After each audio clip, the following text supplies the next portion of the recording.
อาจารย์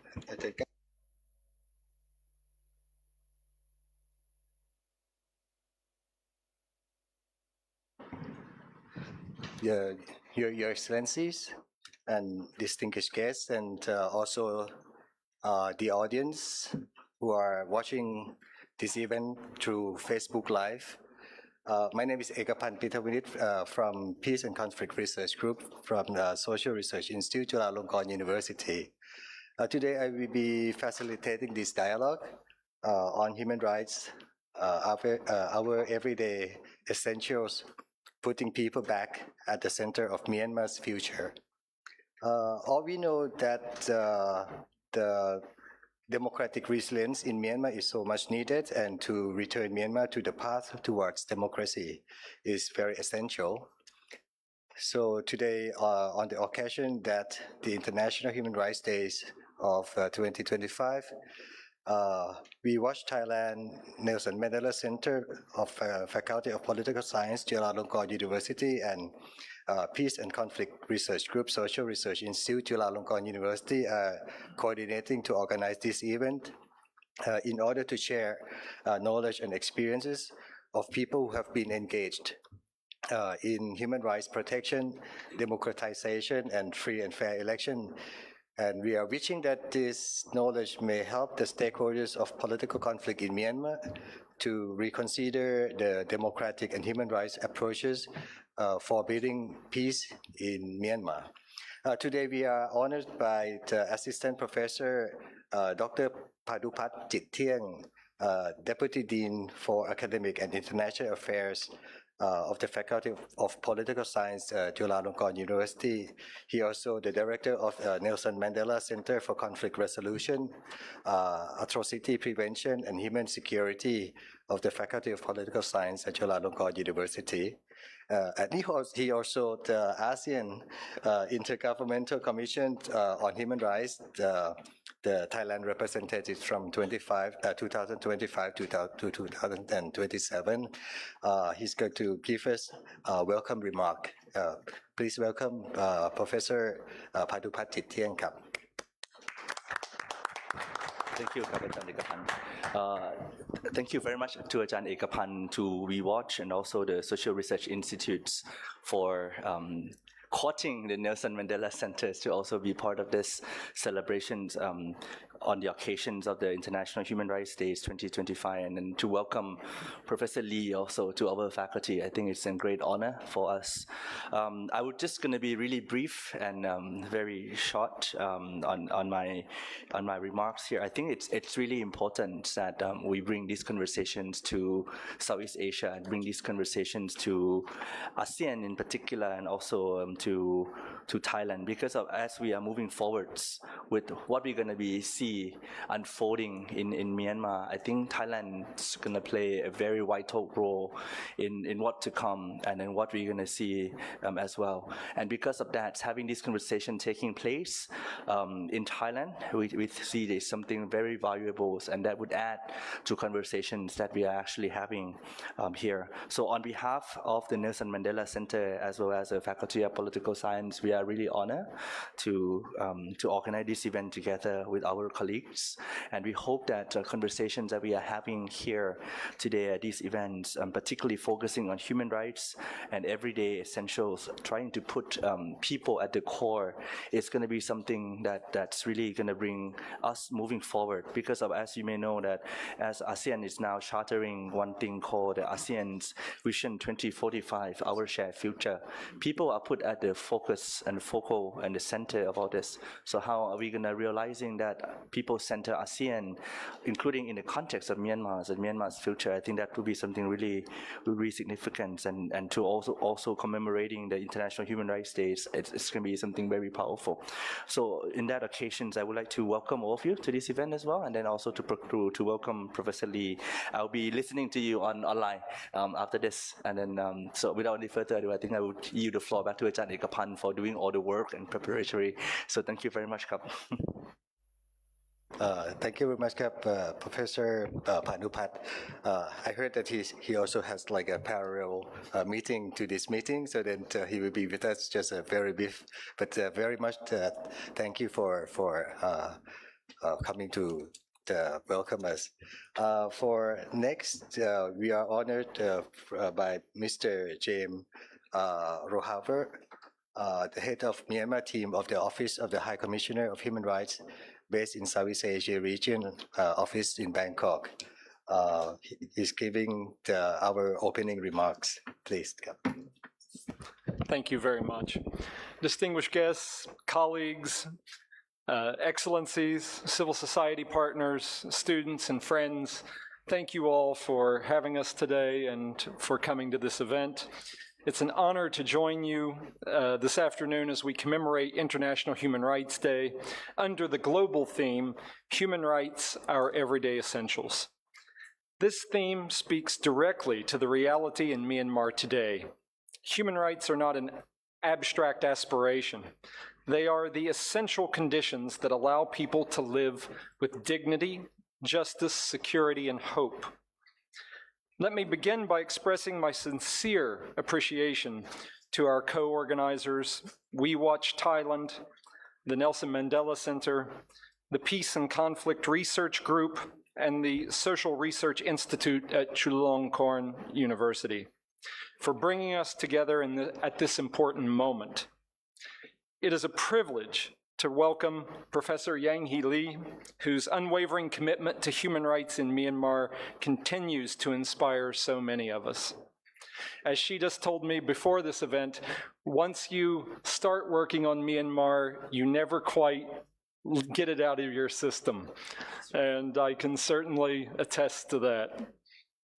This year, Human Rights Day reminds us that when human rights erode, societies fracture. And nowhere is this more evident than in Myanmar.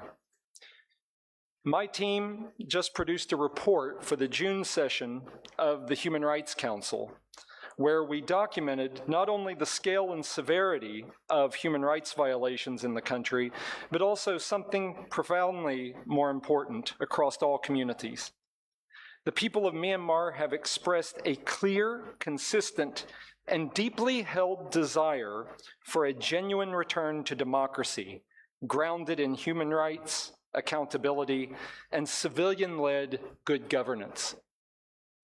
This aspiration is not new, and it has not diminished despite immense hardship. It reminds one of the most unifying and enduring features of Myanmar society. This is why the global theme, Human Rights, Our Everyday Essentials, resonates so strongly. Indeed, what could be more essential than human rights? These enduring principles represent the truths that are essential to the ability of each individual to live a life of meaning, purpose, and value. They are the aspects enshrined in law of what an individual can demand from their government, society, and community. For the people of Myanmar, human rights are essential not just for political transition, but for daily survival. Nothing is more anathema to these principles than war and oppression. For so many civilians in Myanmar, that violence has been meted out by the military, an institution whose very existence is predicated on a sacred duty to protect its own people. Instead, Myanmar's people have faced a scenario for almost 5 years, or some may say even for decades, where the military has protected only its own interests, cynically preying upon the people for power and money in an effort to claim legitimacy. It now seeks to hold an election where the average citizen is expected to risk their own lives and liberties to go cast ballots, solely to legitimize the military's callous seizure of power and unconscionable use of violence that has stripped the overwhelming number of people of their rights. Truly, this is a perverse exercise where the ballots cast over the next 2 months will be marked with the blood of the Myanmar people. and overseen by the very people who have consistently done the bloodletting. As Myanmar approaches yet another moment marked by uncertainty, the international community, academia, civil society, and human rights defenders all have a responsibility to uphold human rights principles and to support the aspirations of the Myanmar people. Our work, our research, our documentation, these public dialogues and advocacy contribute to keeping human dignity at the center of any future pathway. And again, if we don't do it, who will? Today's event offers an invaluable space to deepen our shared understanding and to reflect on how we can all contribute to a rights-based, people-centered future for Myanmar. I hope the discussions today will reinforce a simple truth. Lasting peace and stability can only emerge when a people's democratic aspirations are respected and when human rights become everyday essentials. The High Commissioner for Human Rights and our Myanmar team stand ready to engage with the university and with all stakeholders here to uphold human rights as our everyday essential. Thank you very much. Thank you very much, Mr. James Rodever, for a very wonderful speech. And of course, like he addressed very much important points that we are facing right now, especially when the general election in Myanmar is coming. But anyway, today we are very honored to welcome Professor Yanghee Lee to give our fruitful dialogue and just talking about how things are supposed to be in Myanmar right now. Let me give some brief bio of Professor. Professor Yanghee Lee is an international human rights expert and founding member of the Special Advisory Council for Myanmar. She is also a former UN Special Rapporteur on the situation of human rights in Myanmar, having held the mandate from 2014 to 2020. During this time, she observed the 2015 general elections and monitored the situation throughout the National League for Democracy's first term in government. She reported on the military's deadly offensive against Myanmar's ethnic and religious minorities, including the genocidal atrocities committed against the Rohingya in 2016 and 2017. In her final report in 2020, she warned that the hard-fought democratic space in Myanmar was under threat and called for a national dialogue to bring the nation together. She has spent much of her career specializing in child psychology and was practicing development psychology in her native South Korea, where until recently she was a psychology professor at Sungkyunkwan University in Seoul. She served as a chairperson on the UN Committee on Rights of the Child from 2007 to 2011, and on the meeting of chairpersons of human rights treaty bodies from 2010 to 2011. And she founded the International Child Rights Center, a nonprofit with a mission of promoting and protecting the human rights of children. Today we are honored for Professor to come and give us the speech. So please welcome Professor Yanghee Lee, please. Good afternoon. It's a great pleasure for me to be invited to mark International Human Rights Day at an institution as esteemed as Chulalongkorn University. I'm grateful to the UN Human Rights Office, OHCHR Thailand, the Social Institute, Research Institute, Peace and Conflict Research Center, the Nelson Mandela Center, and the university's Faculty of Political Science.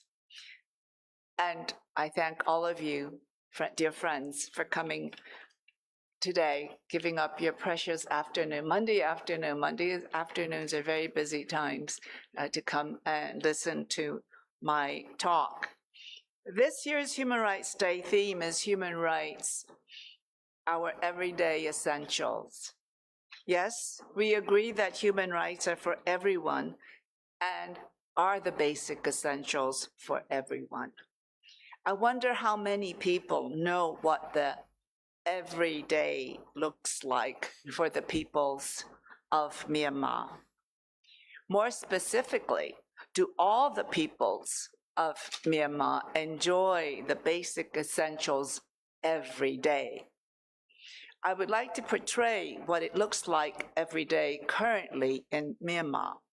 Since the military attempted an illegal coup on 1st of February in 2021, the peoples of Myanmar have been living in constant fear of the country, of the military junta. Every day, the people of Myanmar live in and experience the following situation: the terror of junta airstrikes and artillery attacks, and of homes razed to the ground, even while the earthquakes in Saigon was happening. The horror of political imprisonment and the junta's dehumanizing system of torture and sexual violence, the hopelessness of losing everyone to forced displacement, the pain of hunger, the fear of having their money and goods taken from them, the knowledge that any moment your son or daughter could be abducted by the junta and forced to fight against their own people. Nowadays, even older men fear abduction and forced conscription. This has been a lived reality not only for the past 5 years since military's latest power grab, it has actually been everyday life for the Myanmar people for most of the past 7 decades. I will now turn to our specific focus today, putting people back at the center of Myanmar's future. Myanmar has reached a crossroads with 2 possible ways ahead of it. I will start with a very bleak pathway.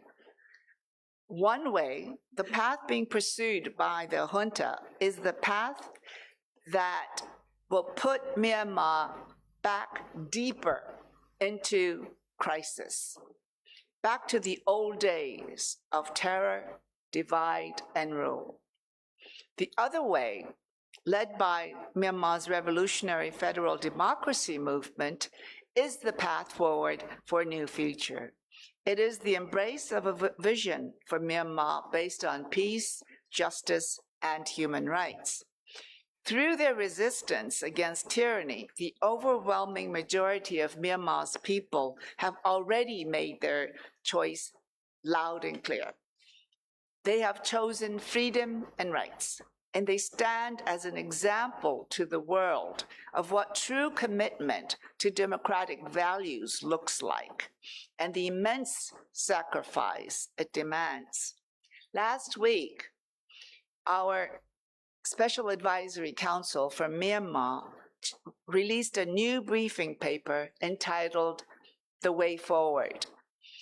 In it, we address and debunk the junta's sham elections. But more importantly, we present in their own words the vision that actors across Myanmar's revolution have for their nation's future. First, I'll address the junta's sham elections, slated to begin on 28 December. Our paper surprisingly finds that these elections would in no way be free, fair, nor inclusive. Frankly, they are an absurdity. Who is the junta trying to fool? Logistically, it isn't even possible, given that the junta only effectively controls less than 40% of Myanmar's territory. But more serious is the junta's use of extreme violence as an enabler for its elections, including through its intensifying airstrikes to terrify civilians and punish perceived opponents through its mass political imprisonment. The junta's systematic weaponization of aid as a form of collective punishment also makes it extremely likely that humanitarian assistance will be withheld to coerce communities in participating in the elections against their will. The rights to food, water, shelter, medicine, and security are integral to the exercise of fundamental freedoms and, by extension, the right to vote. The right to vote cannot therefore be meaningfully exercised where people lack access to basic necessities to live under threat of violence or displacement. Then there are the junta's draconian laws. Most recently, its law on protection of multi-party democratic general elections from obstruction, disruption, and destruction. Wow, what a mouthful. It's an abomination in both purpose and grammar. So this law's vague provisions and vindictive application are matched by sentences ranging from 3 years to the death penalty. Dozens of people have already been arrested, including for acts as trivial as posting emoji reactions to posts criticizing the elections. And emoji reactions have become a day of life these days. Everybody does this or this crying thing or the smooch thing. SACEM's report also dispels the myth that sham elections might reopen the limited democratic space as it witnessed in the 2010 elections. Junta leader and alleged war criminal Min Aung Hlaing is driven by a hunger for power so voracious that he happily continues to destroy his own country to achieve his personal ambitions. It follows that our report follows that the junta's sham elections will not provide the off-ramp that the junta's backers, including China, seek. Instead, the elections will foreclose prospects for dialogue, deepen Myanmar's political crisis, inflame the conflict, and worsen the spiraling humanitarian crisis. Any legitimatization of the junta, including by recognizing its elections, is therefore an endorsement for amplified atrocities, instability, and flourishing transnational crime, and a green light to future coups within the region. In stark contrast to the junta, revolutionary actors have presented a common vision for a peaceful and equitable federal union. To inform its report, the SACEM, the Special Advisory Council for Myanmar, sent a questionnaire to the leaders of 41 organizations and key individuals that represent different parts of the revolutionary landscape. We received responses from 25 organizations, including national-level political bodies, ethnic resistance organizations, federal, state, unit, and ethnic-based councils, coalitions, and strike groups, and civil society and human rights organizations. We asked each organization about their vision for Myanmar and its key ingredients, as well as the actions they are taking and the support they need to achieve it. We also asked them about coordination, trust, the root causes of Myanmar's conflicts, and the likely impact of the junta's sham elections. The responses we received showed a clear coherence around a shared vision for Myanmar's future. Despite differences of mandate, constituency, ethnicity, and geography, respondents converged around the same ideological, political, and structural destination: the creation of a peaceful federal democratic union that permanently ends military rule, guarantees equality and self-determination of all peoples, and that upholds justice, human rights, and civilian governance. This vision is not presented as a reform, of the existing Myanmar state, but as its fundamental rebuilding from the bottom up. Under this revolutionary vision, the Federal Democratic Union is held together through equality and power sharing, rather than domination, control, and marginalization. Respondents represented several interlocking and overlapping ingredients that would together form the structures of an aspirational new federal democracy. The first is a system of government established by a new constitution that permanently ends military rule and guarantees civilian supremacy, including over the military. Ethnic equality and self-determination are the second ingredient. Respondents consistently pointed to the impacts of long-standing systemic marginalization, discrimination, and the persecution of ethnic and religious minorities. Many saw the denial and erasure of the rights and identities of ethnic minorities driven primarily by the military and the central governments as root causes of conflict and entrenched inequality.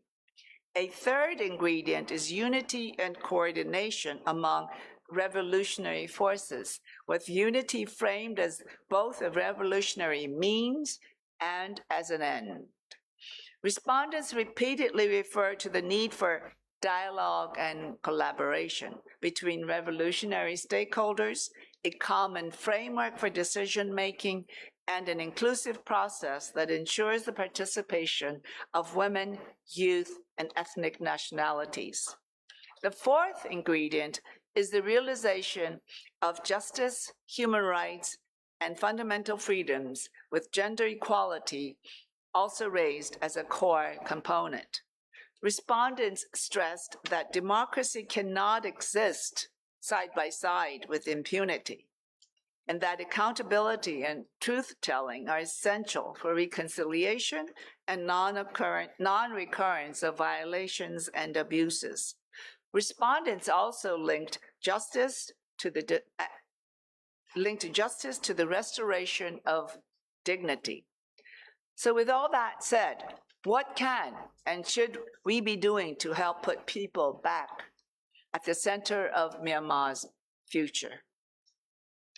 Well, the respondents helped us answer that for us. A striking degree of commonality emerged across the spectrum of revolutionary actors in their calls for international action. They seek the following: formal political recognition of the revolutionary movement and support for its ground-up political processes. Concrete action, including by ASEAN and the United Nations Security Council, to stop the UN's atrocities and to secure the release of political prisoners. Diplomatic isolation of the junta, including through the denunciation of its sham elections and the withholding of recognition from the junta in its current and in any future form. The ramping up of sanctions and embargoes to block the junta's access to weapons and cash. And enhanced justice and accountability efforts, the delivery of desperately needed humanitarian assistance, principled engagements by ASEAN and UN bodies and entities, and as a golden thread through all of these requests, respect for the will of the people of Myanmar. In closing, I want to add some detail to these calls for action. To ASEAN and its members, state publicly that you outright reject the junta's sham elections and its outcome, and that you will refuse to send observers or to participate in any other way. Build on recent stakeholder engagement meetings by creating a formal ASEAN platform to support legitimate Myanmar representatives in the negotiations for a new federal democratic constitution. Maintain your ban on junta representatives participating in ASEAN meetings and confirm a series of graduating punitive steps that you will take if the junta continues to ignore ASEAN's decisions, refuses to end its airstrikes on civilians and to release political prisoners, and continues to withhold and manipulate humanitarian assistance. To the broader international community, prioritize political, financial, and technical support to Myanmar's legitimate democratic actors in ways that respect the will and interests of the people and that involve all communities, including the Rohingya and other minorities. End and block the sale, transfer, and diversion of arms, munitions, aviation fuel, and other military equipment to the junta. Impose, strengthen, and coordinate financial restrictions on the junta, including sanctions against junta members and military and crony-owned companies and banks. Support the urgent, impartial, and unobstructed delivery of humanitarian and material assistance by all available means to all communities in need in Myanmar, including through cross-border channels, and ensure that aid is not weaponized. And finally, fully cooperate with the International Court of Justice, the International Criminal Court, the Independent Investigative Mechanism for Myanmar, the UN's Human Rights Office, and national courts and mechanisms in their efforts to secure accountability. I cannot emphasize strongly enough the urgency of securing accountability. The cycle of impunity is a catalyst for the repeated waves of tyranny and atrocities that have plagued Myanmar for decades. And Min Aung Hlaing is terrified of being held to account for his crimes. We must therefore make every effort to secure his arrest and prosecution. Rodrigo Duterte needs a cellmate in The Hague. I think he's getting bored. And I say this looking at the Philippines as the incoming ASEAN chair. Myanmar stands at a decisive crossroads. The junta's plan to entrench itself through sham elections will not resolve the country's crisis, because the junta itself is the source of that crisis, and it has been through all of Myanmar's crises. The revolution, while still in its foundational stages, represents the only legitimate and viable way forward toward a stable and inclusive union. This vision is not theoretical. It is already being constructed from the ground up by a broad ecosystem of revolutionary stakers working collaboratively through overlapping platforms and processes to realize shared goals.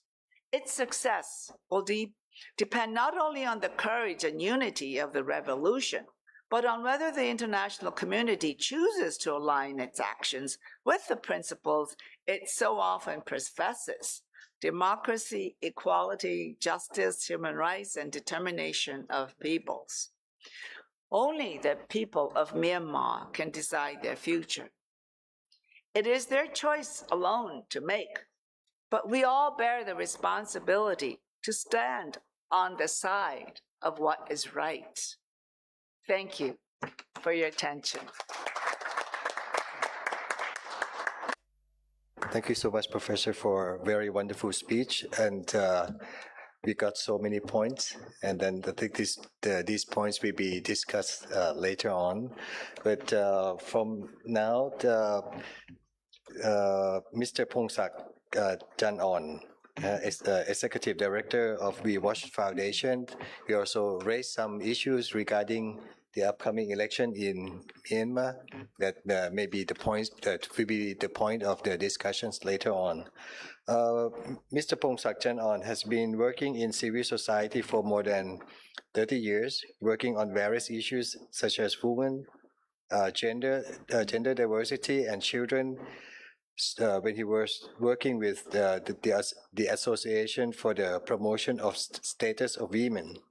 He was also a researcher on farmer, fisher folks, Hill tribes, labor, youth, globalization, person with disability, democracy and human rights issues when he was working with the Asian Cultural Forum on Development.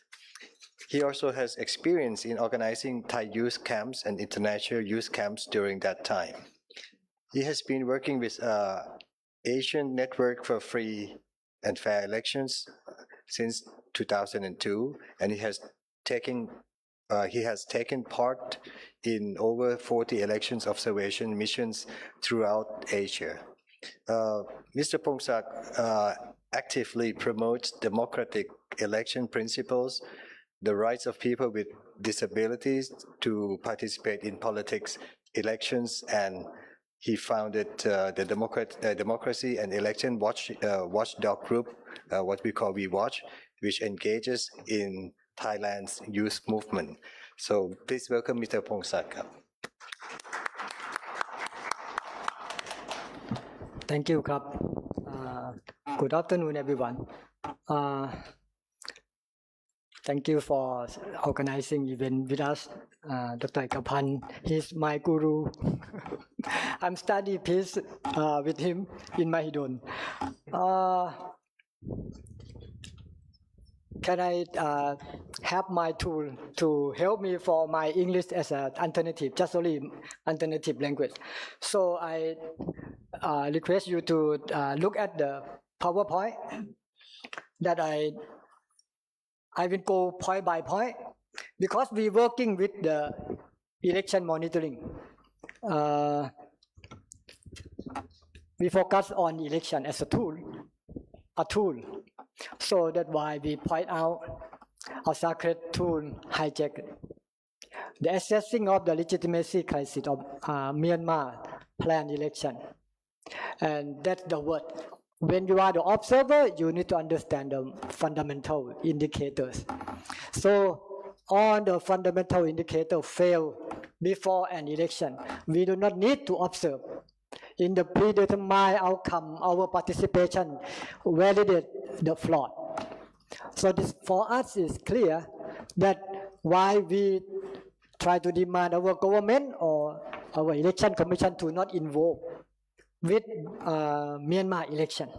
So can you go to the second slide? I try to go to the point. I understand that many of you here have more information than me, especially for the statistic updated.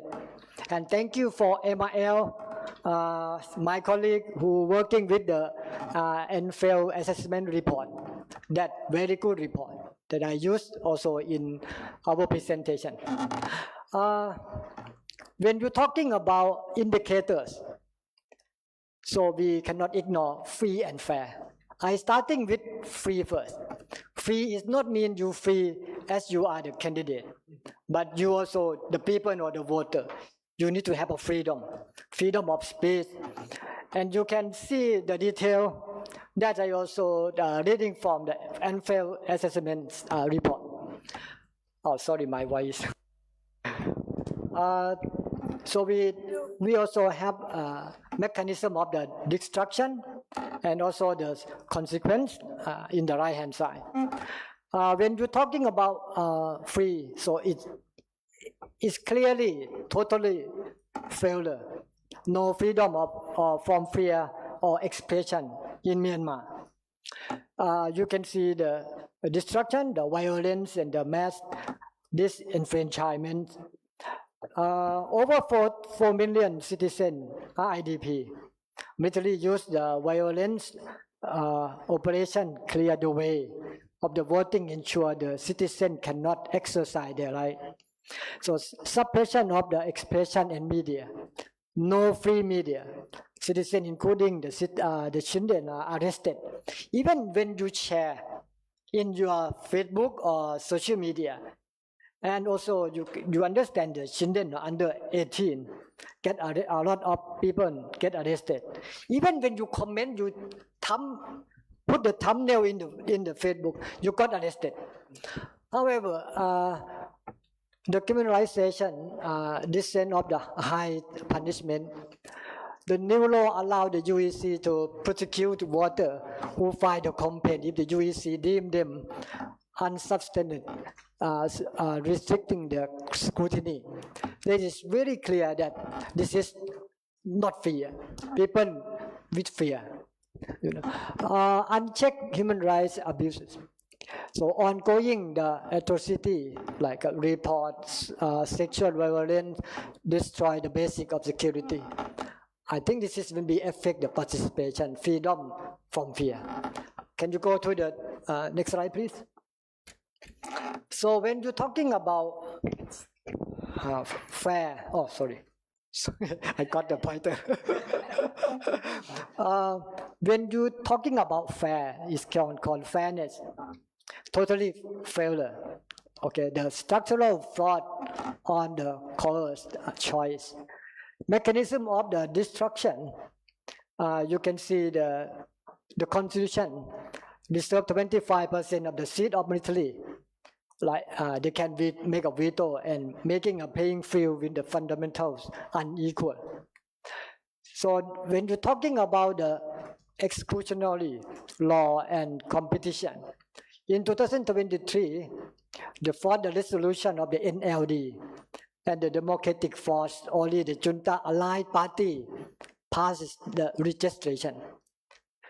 So the partial election and gerrymandering. So this is also the tool of them to make unfair. Election are held only the junta control area, the boundaries and the red zone to manipulate the result and avoid the opposition area. Many areas conducting election under the martial law. So how you dare to criticize or you participate fully free election? So it's impossible for election. So no real choice for the voter. It's clearly that they have no choice and also vote for no one. When they use electronic voting machine, they not have a choice for vote for no one like other country. Okay, then we look at another indicator. So for us, the impartiality and transparency is also hijacked. The UEC hijacked and we found out that this is the dangerous technology. Why? Because the destruction of the UEC impartiality, the former ECT member were arrested, imprisoned. The new UEC directly appointed by the military, lacking on independence. So none the transparency of electronic voting machine. In Myanmar, they call MEVM. It's called Myanmar Electronic Voting Machine. First, use the MEVM, lack of international standard, and have no verifiable paper trail and highly hacking and manipulating. We're very concerned on this tool. Normally, whenever you want to use the electronic machine or any tool that will be impact the score or the result of the election, you need to do at least 3 things. First, verify source code. Second, you need to have some organization who prove that this is no malfunction and also acceptable by the neutrality organization and professional organization who doing this. The third is it's called voter education. So you need to do the voter education broadly, countrywide, and make sure that the people know how to use the machine or not use a new tool. So this is lack of this tool. Restricted observation access. The junta only invite the friendly observers to impose the strictly limit of the access, rendering the independent scrutiny impossible. So we also curious when you talking about observer. For us, when you invited the state officer, or like example the Election Commission of Thailand, if they invite an Election Commission of Thailand send the observer or delegation, we don't want to call that person observer. Okay, the observer means you know how to observe, you are professional and you are neutral. You can say anything.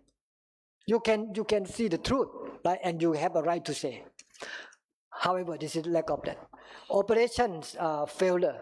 The EMV are deployed to the area that frequent power issue, and UEC failed to disclose the data and software. Even the procurement, undermining the professionalism. Of course, it's not only that. It's also you can think about if they want to increasing the number of the voter to legitimacy the election, that many people turn out to vote, a lot of percentage turn out to vote. So how to guarantee if you are no observer there and no one know, right? When the area was restricted, so it will be effect on the fair.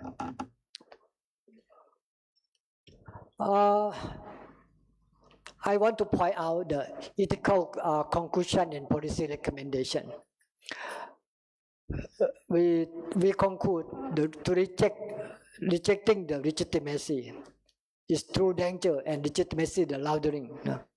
The tool is hijacked. The election being used to bypass the peace process and protect the military power. Stop support culture concept or way of thinking of militarization, or we call the coup. Why? Every time, when I said it not mean that Thailand better than Myanmar or Cambodia. No. Okay, we still have problem. We also call ourselves the land of coup. Because we have many coup d'etat happen. So it's not said that we are better. But every time they do the coup d'etat, they use the word, the election was collapsed. The election is not free and fair, and the politician corruption. So, however, they want to clean themselves by using the election tool every time. So, if you support the election in this time, this called sham election, as our speaker said, or somebody say the scam election, scam election, or someone say fake election, or even we don't want to say election, we say drama. It's called dramatic as an election event. But however, if you send the observer, it means you support the culture of concept. You know, the way of, okay, you clean yourself after the coup d'etat, you clean yourself with the election. It will be happen in any time, and not the first one. We have seen in the past already. Okay, so it not only support, but it distract the value of the sacred instrument called election. For us, we are the observer.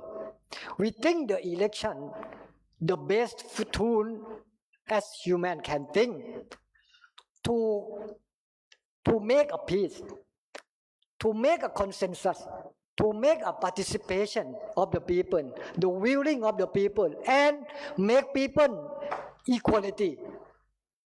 So only one tool can bring everyone with different, with many things, not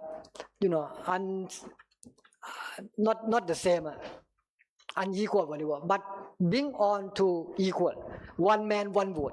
Even you are the richest, even you are the king, you are the graduated people or non-graduated.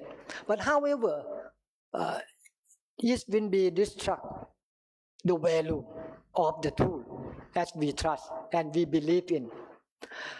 However, the cost of the participation, if you're sending the observer, do you think you can do what? If you send the observer, you just stamp and approve to this election. It's a sham election for the coup and resulting the violence. However, the historical warning us, somebody asking me that, whether you think this is a starting peace process by using election? I said no. Because unaccepted election lead, as we see, intensify the conflict, like in Kenya in 2007, and also in Zimbabwe on 2008. Not even then, Also in Iran, we can see. But however, our concern that whether the state will recognize, will see this an issue. The final call for the ASEAN, the policy recommendation. Of course, we try to urging all the nation must explicitly forbid the sending the observer, stop fly next door. Before coming to this meeting, my friend called me, "Hey Song, I saw that you enjoy this meeting. We was also co-organizing.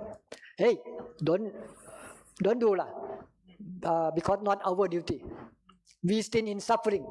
Why you worrying about the neighbor, the other?"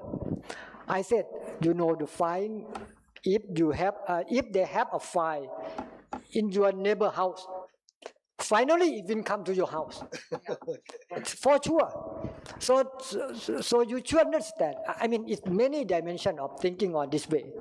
But however, I can say that this is not the crisis with the neighbor or our bordering neighbor. You can understand that Thailand have more than 2,000 kilometers sharing border with Myanmar. What you want to do with that? Also impact us. Not only the problem of the election, whatever, but also when you look at the scam, like the scam or the gambling, whatever, or human rights violation, it's always happen in the border. Also affect us directly and indirectly. But the crisis is not with only Thailand. It's a regional level. We must enforce the principle that the coup is unacceptable in our region. Despite that, we talking about in Thailand, we are talking about the constitution reform. Civil society, the politician, whatever. We try to promote, we try to say that we should put something inside the constitution and saying that Thailand cannot approve if another country have the coup d'etat or the coup. We shouldn't only look at only our country. The human right and democracy, it should be our consciousness that with another country, with our neighbor, with our friend. Not only look at only your country. However, that can be put something in our constitution as the principle. The number third, of course, to engage the legitimacy actors, increasing the formal engagement with the NUG, NUCC, and demand the nationwide ceasefire. Before, if they want to push through the election, that is the condition that we try to convince them. There was something need to do first, like to stop violence, to have ceasefire. Otherwise, what tool you want to push them? I just question to our government: what do you worry for? What do you afraid for? To not send the observer to join them, to join the sham election. Do you think that you will have coup d'etat again in Thailand? And then after that, the Myanmar country or other country can send the observer when they clean themselves with the election again. So, my point, I want to hear from another people also. Thank you. Thank you so much, Kun Song. It's after listening to our keynote speaker and also our speaker Pisong, I think we have a lot of things to discuss. Yeah. And of course, we have around 40 minutes now, and then the floor is for everyone. Please introduce yourself. You can give the recommendations, you can ask questions, you can address the person who you asked to, or please, the floor is yours. Thank you.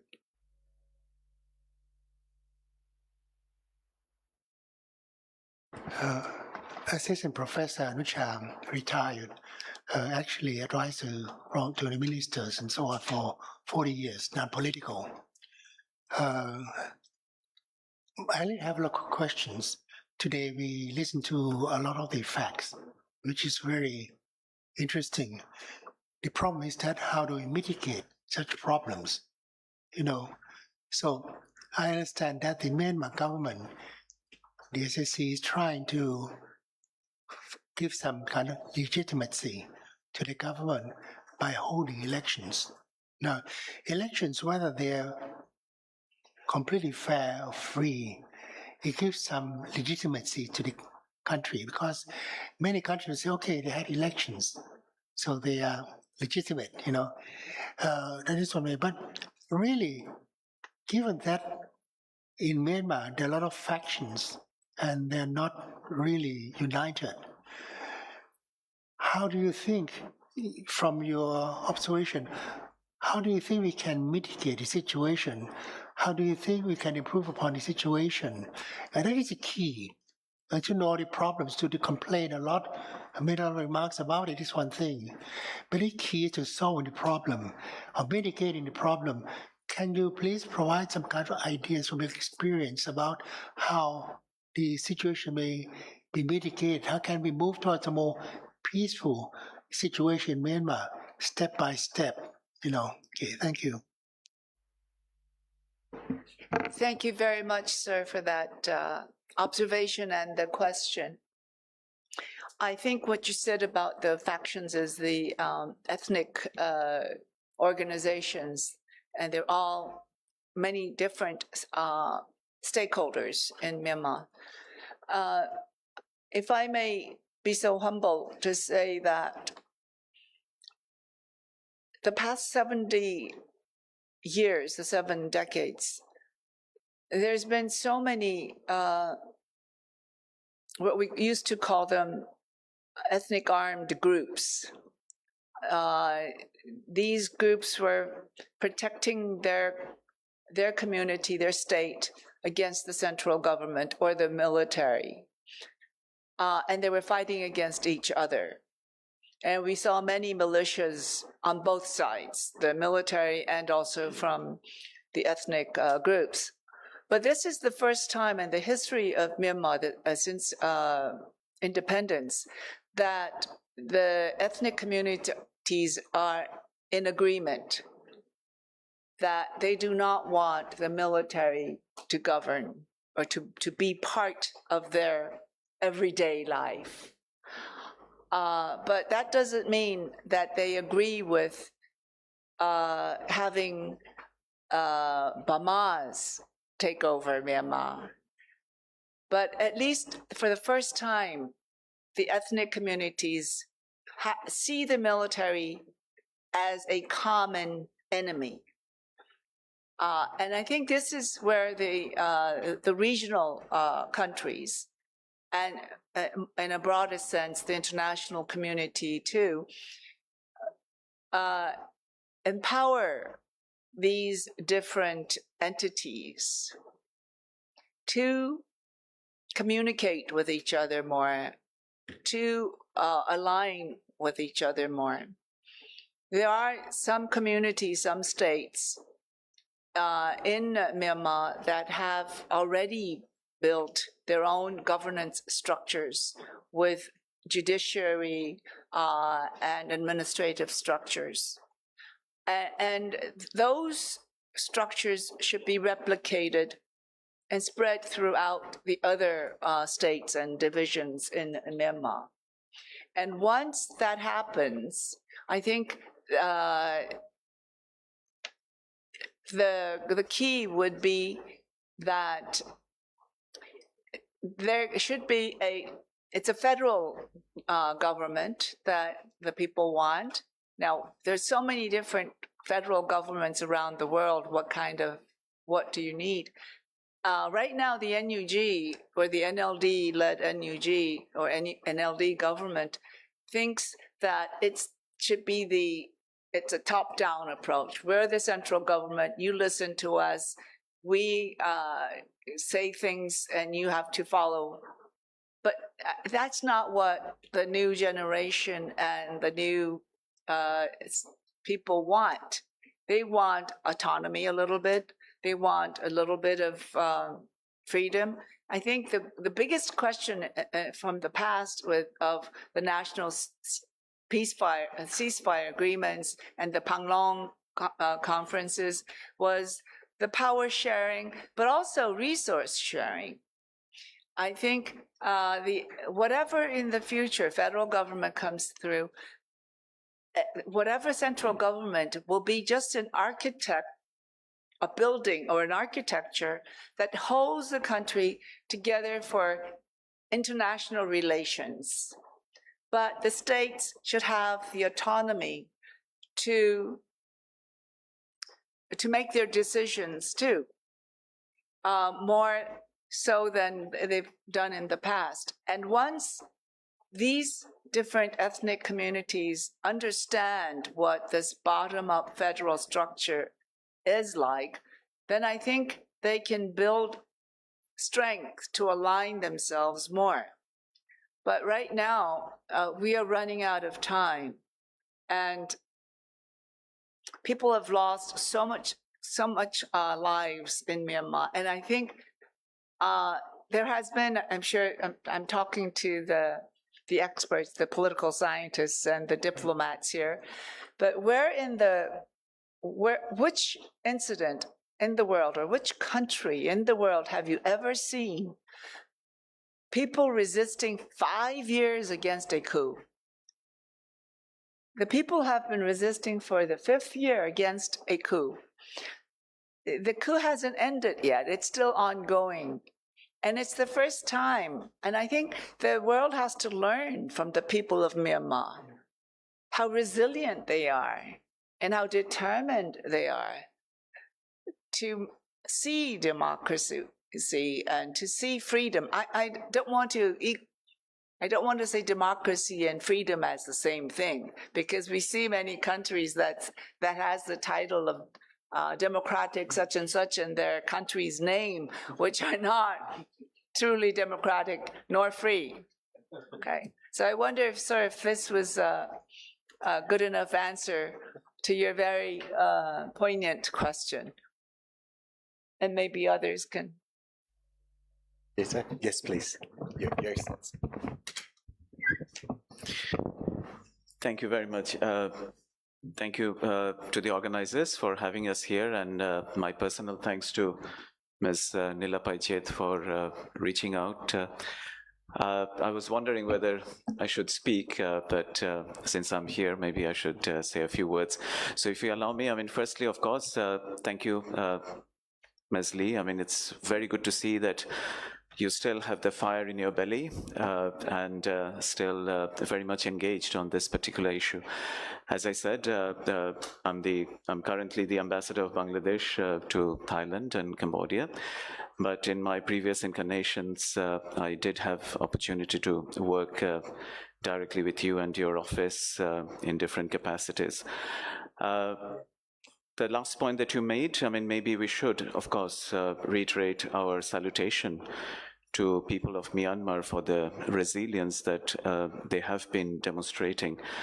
And that's certainly an extraordinary feat. I don't know if I should quote this, but since I was listening to our colleague from We Watch Thailand, somebody who is closely associated with the House of Representatives here was once telling me that when he started talking about Myanmar with Thai parliamentarians, he often kind of got a feeling that many of them felt that, okay, in 2021 there was a coup, but then things were back to business as usual, as it often happens in case of Thailand.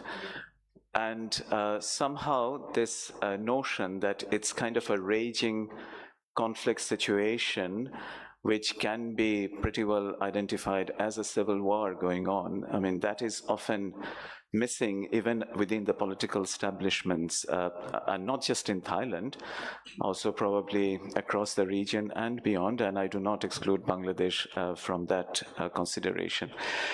So before I pose my question, just to flag that, yes, we have maintained our diplomatic ties with the Myanmar administration.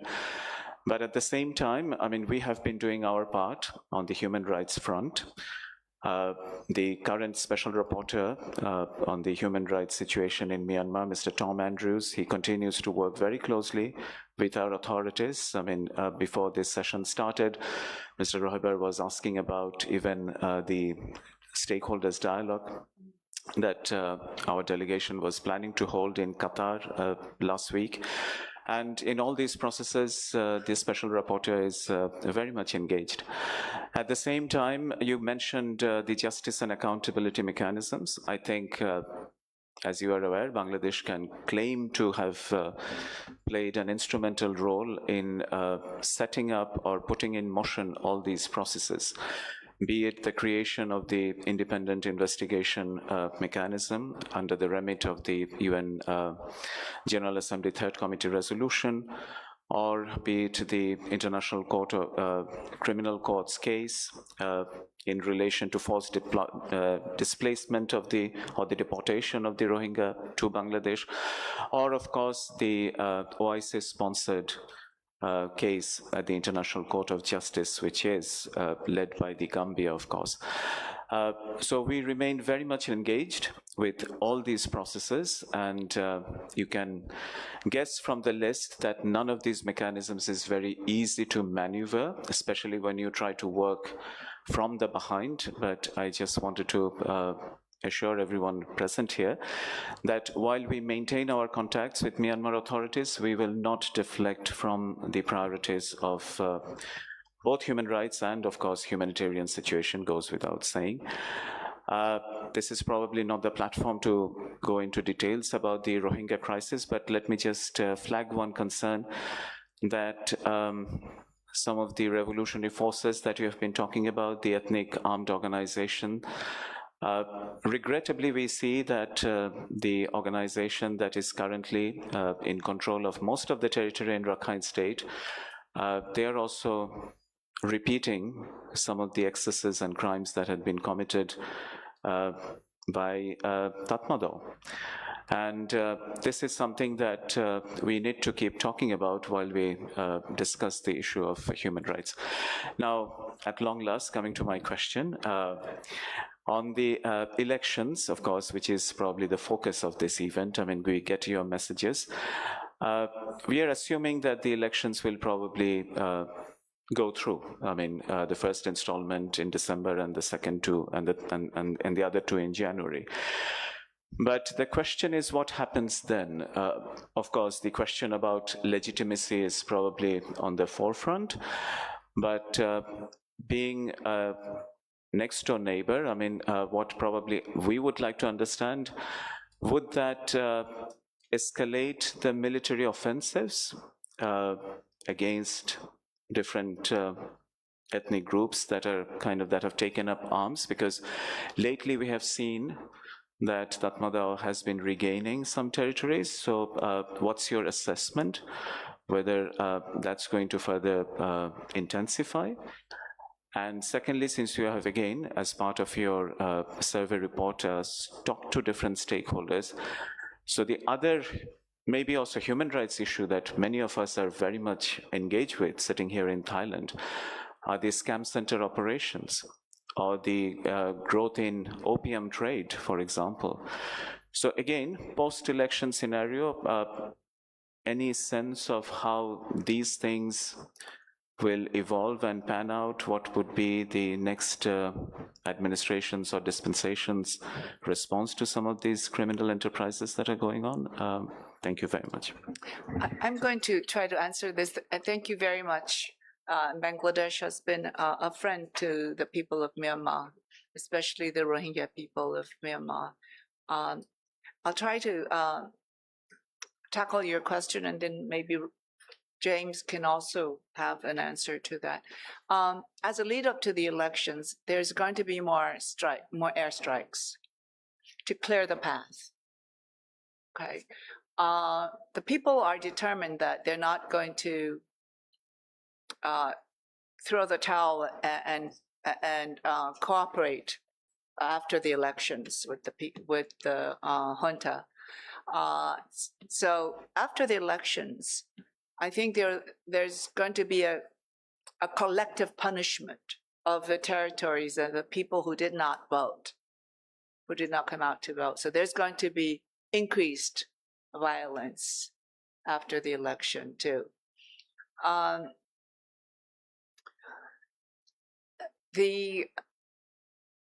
So this is why we are afraid that once this election process, and it is already rolling, that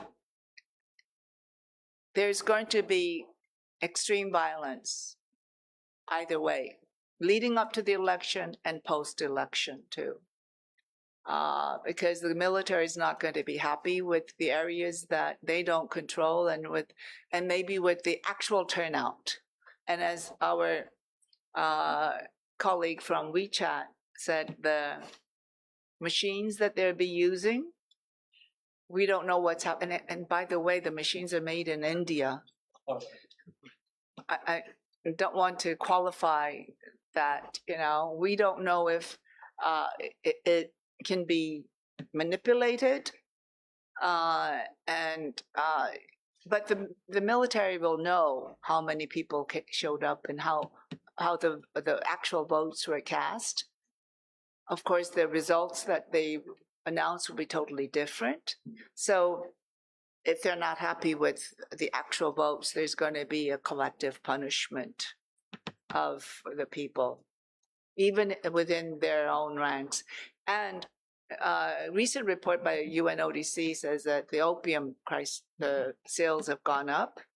The scam centers, it's going to get worse, I think, because China has abandoned them, and now they're reaching out to Cambodia and neighboring countries.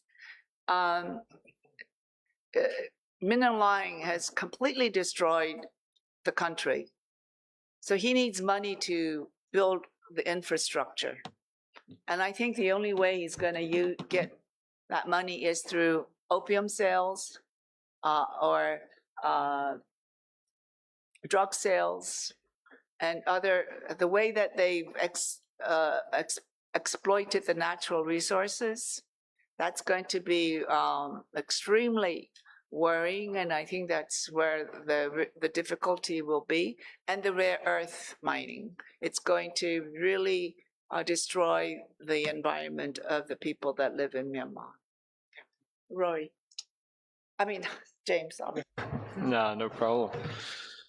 I mean, right now, the military has been making a big push to regain land because in their three-phase elections, they, of course, have listed several areas where elections should take place that they don't control.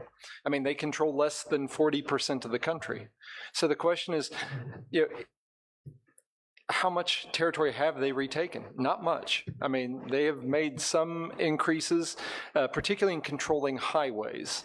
That's where most of the progress they've made has been. Now, in order to get control of those highways, they have used airstrikes, they've been burning villages, they've been using drones and other forms of aerial bombardment. And that, of course, has led to a lot of displacement. And so there won't be people in those areas to vote. Now, what they have also started doing is bombing the IDPs, saying, okay, now it's time for you to go back because you have to be there to vote. But these people don't want to go back. I mean, their villages have either been burned or destroyed. There's nothing for them to go back to. So it's a really horrible situation that they feel that they're in. And then there are all these other very cynical things the military is doing. Like they're going to communities and saying, you've been asking for humanitarian aid. If you vote, we'll give you humanitarian aid. If you don't vote, you don't get it. And that's not the way humanitarian aid is supposed to work, of course. Then there are these other issues around these voting machines. I mean, first of all, these voting machines still have not been dispatched to many of the areas that are supposed to vote on the 28th of December because fighting is still going on. And of course, in these areas where fighting is going on, usually the electricity doesn't work, the communications have been cut off, no mobile data, no internet. So it really just comes down to physically, how realistic is it that people will be capable of voting? And it's really an open question. And then you have also the very cynical side that in areas where the military has actually been trying to show people how to use these voting machines and doing voter education, one of the indicators, they have then voters, or the people trained have then been approached by armed groups and said, don't you dare vote in these elections. You know, if you do, we're going to punish you if you vote. So the voters really are just trapped between a rock and a hard place. And it's really awful, the situation they're facing. So where this leaves the country in late January, when potentially the voting is over, is still, I think, it's very hard to conceptualize what it will look like, other than, of course, a declaration of victory, because they've already adjusted the laws. They've already said that in areas where only one candidate's running, that person is automatically elected. They don't even need to have someone cast a vote. So does that mean all of these areas where people have been pushed out, if there's only one candidate running, then I guess that person's elected. So then they can still declare the voting was successful. We've had a successful election. So it really just comes back to just how far are they going to go to give meaning to the word sham? And, sham, it's an interesting word. It's a 16th century word that was directed. It was the creation of a noun to describe the product of fraudsters, tricksters, and con men. And so it's why it's so appropriate for these elections. So thank you. Allow me to add more my concern about election. When I look through the condition of Myanmar right now to the organizing the election, it made me think about Timor-Leste, because I also observed in Timor when they have election. Of course, when there was a conflict, or it's called at that time it's called post-conflict, and they try to do income, right, and then try to organize the election. At that condition, they need international observer, and they need to have ceasefire and security. Right, many countries they pay attention on that. However, it can guarantee free and fair in some condition. But also, I want to say that the condition of Myanmar or situation like this, it should allow international observer at least to maintain the free and fair election. It looks similar, but even it's worse than Timor at that time. But however, another concern is using the electronic voting machine in this time was very sensitive. In my thinking, this is very dangerous. The most dangerous tool in the right time of the regime, of the junta. If they use this opportunity to use the machine that no verify, no disclose. My point is it's not only this election. It will used in another election and will be forever if you ignore for the transparency in this mechanism in every election. So if there was some manipulation or hacking or whatever, and they said they made it, I don't believe that they make it inside the country. But where is the software and how is the procedure and how they build it? It's a secret. So for me, this tool can use forever, and who will disclose it? And they can control forever. Resolve. Sorry. May I ask the question to our colleague here? Can it be used in other countries? Which one? This machine? As I said, No countries? you mean the electronic voting machine? Huh? Yeah, They use in India. the same machine. Yeah. They, if you're talking about the same machine that they use in India, even in Thailand now, they also have they call a model from India. Now we in the 4th generation development of the electronic voting machine in Thailand, but the Election Commission of Thailand don't dare to use it countrywide. But they ask for the department and some organization to use it, to test the system. But however, if any country want to use the electronic voting machine, I already refer, it needs 3 conditions. First, it needs to have a verified source code or disclose for people to check. However, but the organization who check, it should be accepted as a neutral and professional, not the government check. And also they need to do the voter education that is enough and can make sure that the people can use. I mean the voter can use. Normally, like example, I was observed in India when they do the voter education. There was countrywide and really massive. I mean, really big voter education. In Philippines, I cannot remember. That was 2010. I was there in Philippines Mindanao election. I saw that they use touchscreen electronic voting machine, touchscreen. But after that testing election in Mindanao, they cancel. They not use it again because they have problem with the electricity and the transformation of the result. Very complicated because there are many islands in Philippines. But however, they use they call counting machine instead of using touchscreen or EVM.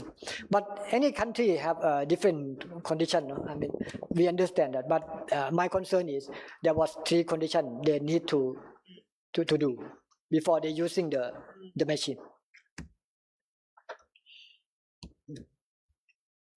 As a facilitator, but like listening to all the questions and information, just like still have a lot of questions myself. But let this please take it.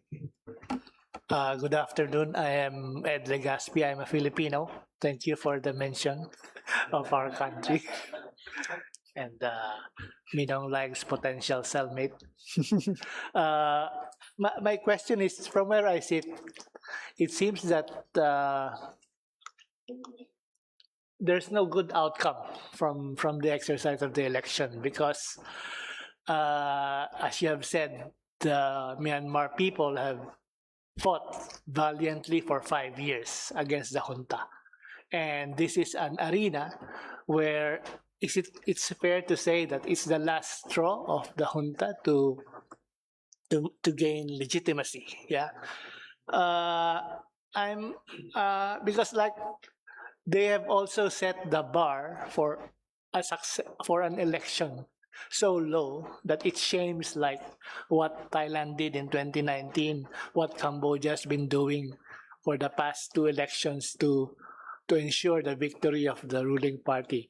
The standard is like, this is a new low for everyone. No? You use violence, you use intimidation, you use numbers, you use your 25% guarantee, so you only have to elect 25% more, something like that.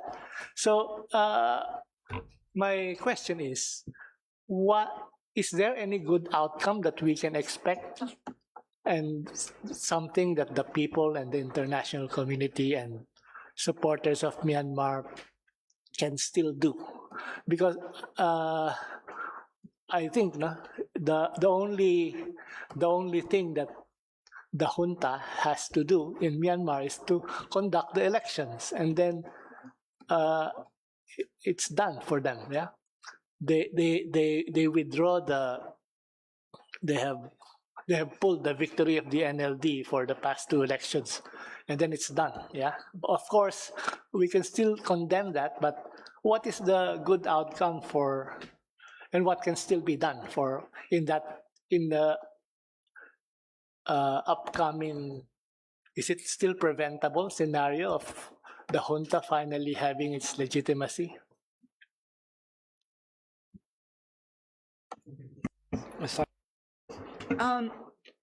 The ball has started to roll, but as I said, it'll be conducted in 3 phases, and I'm hoping that during one of the future phase or one of the 3 phases, something can happen, and it can only happen with the support of the neighboring countries and regional countries and international community. Actually, to be frank, Min Aung Hlaing does not have the mandate to hold this election, actually.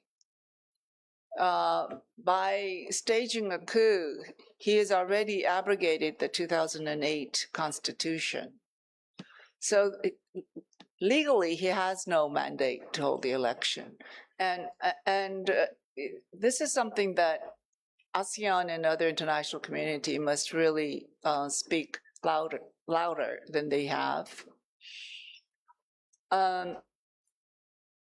But unfortunately, Myanmar has so much natural resources that other countries want. So once the election is over, there will be many countries reaching out to the victor for the natural resources and also for the reconstruction of the land. And that's where many countries will be interested in coming back to entering, which is going to be a very sad news for the people of Myanmar, because it will be in our watch that the people will be crushed more and more in Myanmar. So what good can happen after the election is that if countries will have more principled engagement, which means that non-engagement with the new government that comes in, it's a test to the international community, I think. Other colleagues. I would say that, I mean, there are a few good things that could come out. One is a renewed attention to the crisis, and that people would actually learn more about what's happening in the country, including Thai lawmakers and so forth. It would be great for them to hear more of what is actually happening on the ground.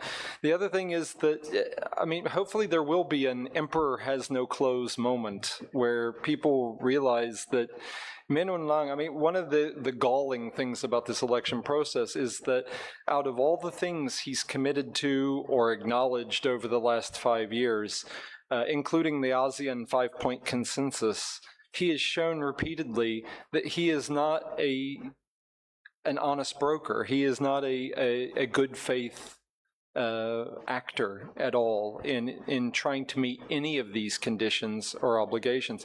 He recently actually in a meeting, I won't say with who, said, I don't know what ASEAN is talking about, 5-point consensus. It makes no sense. We have already long ago fulfilled all 5 points.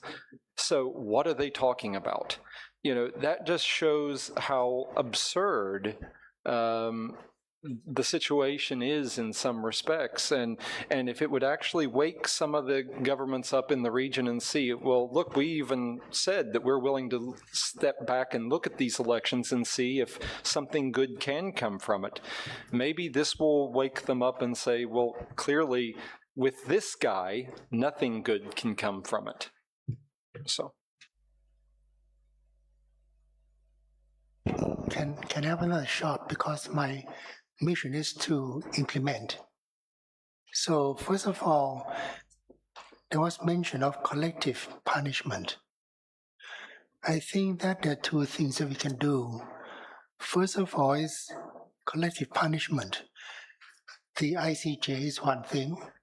If you apply it to the leaders and members and the families, but also ICJ can only cover limited coverage. So probably it has to be kind of what we say together. Many countries, as much as possible, we try to restrict the movements of the members of the junta and then their families. That they will put a pressure because they cannot get education away from Myanmar. They cannot go to another country. So if we can get a collective punishment, which I think you mentioned, that might be one way of trying to force them. The second thing is that we should have some kind of pull factor also, in the sense that can it be possible for countries in the world to provide incentives to ethnic groups who are able to join a collective kind of federalism. Now, federalism is a wide range. There are many ways, but I think a loose one for Myanmar at the moment would be most applicable. But the thing is to say, well, if you join some kind of collective things, then we will try to get some development projects for your people that will improve the quality of life of the people. But the important thing I'm thinking is that right now, all the organizations which are saying that they're helping Myanmar, they need to have one set of mind also. In my experience, a lot of agencies and organizations which are trying to assist Myanmar have different frames of mind. It's not united. So you talk about unity in Myanmar. The organizations which are helping Myanmar need to have some kind of unity also. Trying to tell them all about this all the time. Each one wants to work separately. And they're not even trying to kind of share information, which is very important because you need to know who's doing what the progress is, and what are the impediments so we can work together to remove it. So this is kind of my idea, but I think we need to work much more closely and more diligently to achieve the kind of thing. So just to get some idea about what I'm thinking my mission is to implement. Okay. Thank you very much. I think you have raised good points. This is why our organization, SACAM, in our reports, and I started doing this when I was the special rapporteur, is at the end of my reports, I will always have to the ASEAN, to the United Nations, to the international community, so and to other actors, so that they can align themselves. As you say, unity is one thing. I'd like to add one more thing that we didn't have a chance to cover, is that besides ICC, IIMM, and ICJ, we had been advocating for establishment of an international tribunal, because we know that the Security Council, with obvious reasons, will never refer Min Aung Hlaing to ICC, but with like-minded countries can agree to set up a international tribunal. And I don't want it to look like Cambodia hybrid tribunal. This has to be an international, truly international tribunal, not using Myanmar judiciary or the courts, because right now there is no free independent judiciary in Myanmar.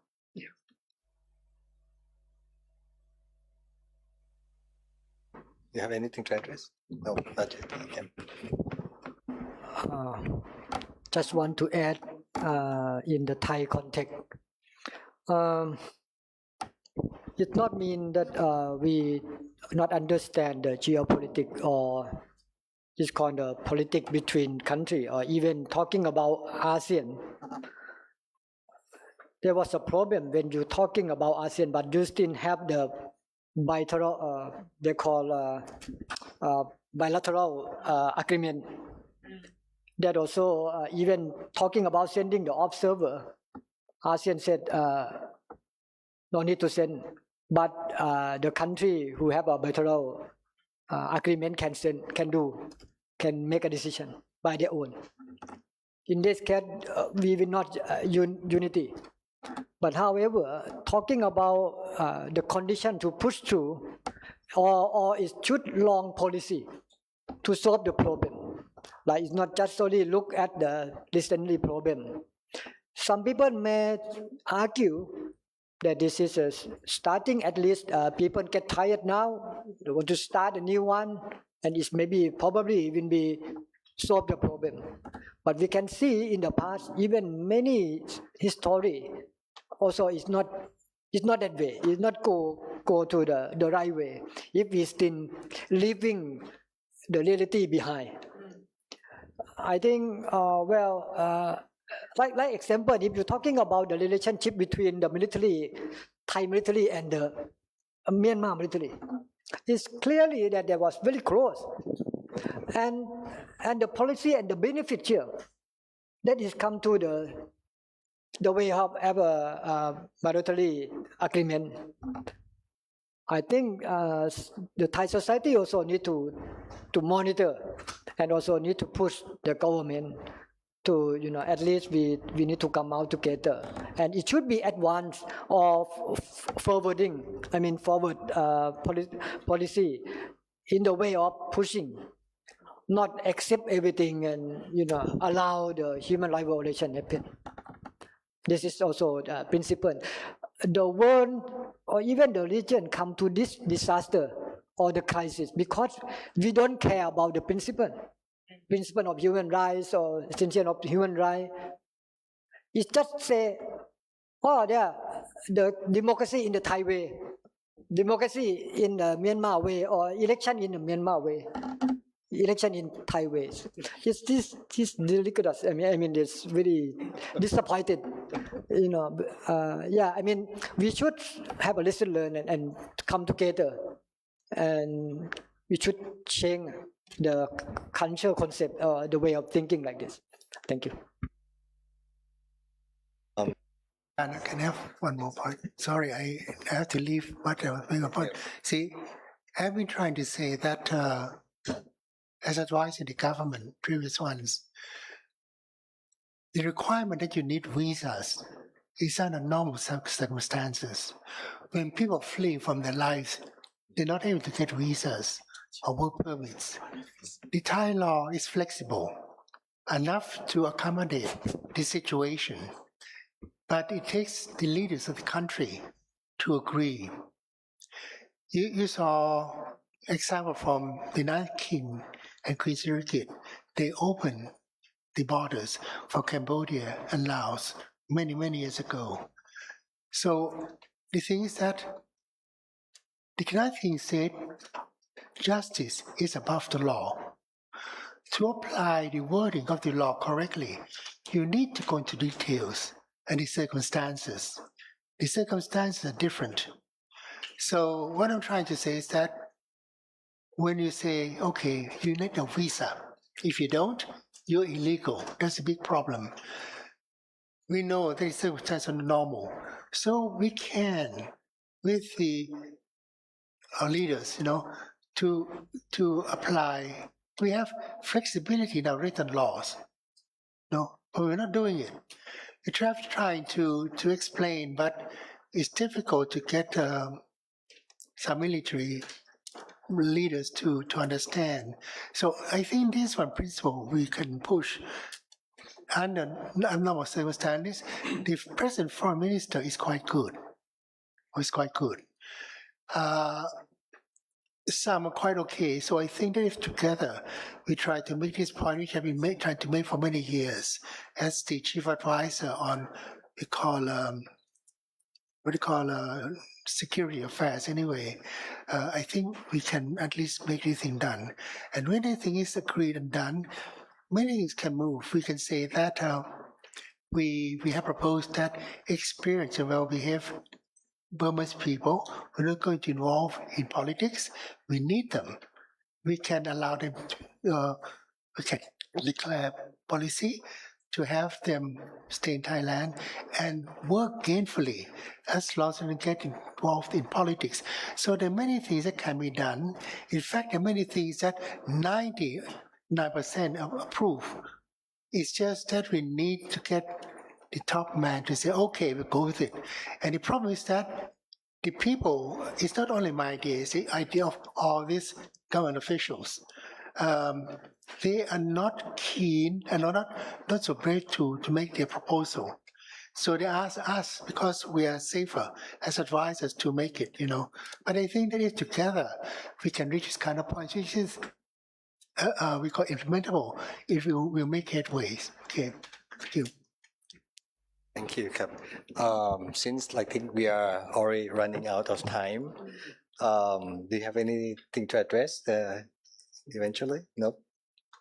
Okay, so then I'd like to express my deepest gratitude to We Watch Thailand, Nelson Mandela Center at the Faculty of Political Science, Chulalongkorn University, and Peace and Conflict Research Group at the Social Research Institute, Chulalongkorn University, including Professor Yanghee Lee, Mr. James, Professor Panupat, who is already gone, and then Mr. Pongsak Chanon for your kind contribution for today. I mean, all the information that we have today, we may have to need to digest a lot, and of course, to work on, and of course, something we have to do it very quickly because the election is coming very soon. Further, to thank all of you, I'd like to thank Dr. Patapjit Ilapaichit and OHCHR, Kun Wadin Sai Sang for helping us organizing this event, and also Prasha Thai for helping us to live broadcasting for us today, and all of the staff of the co-organizers. So thank you very much, and hope we meet again, and hope we can work together to get all of these things solved out very soon. Thank you so much.